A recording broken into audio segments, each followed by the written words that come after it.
Machiegni paw tuke club mar Gor Mahia nochakore makare tuke mag CECAFA tok loyo club mar APR Rwanda gonde 5 kuom nono e alap ma Amahoro Stadium. Kapten Mike Bwage mane okawo ting' kawuono kowuok kuom Sylvester Wino noloyo gol mokwongo ne kogalo e dakika mar 33 kapok jatugo mawuok e piny mar Cameroon Patrick Esombe medo ne Gor gol mar ariyo mane otero tugo e yweyo. Jatugo manyien Paul Okoth ne omedo mar 3 e dakika mar 73 kapok Leslie Otieno medo gol mar 4.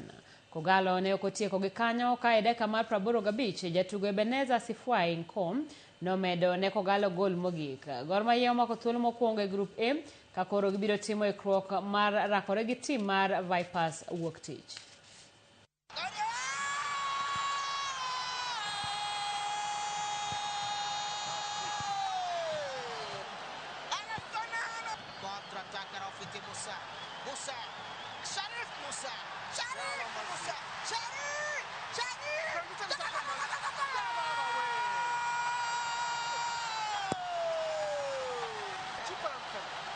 Maze guterwa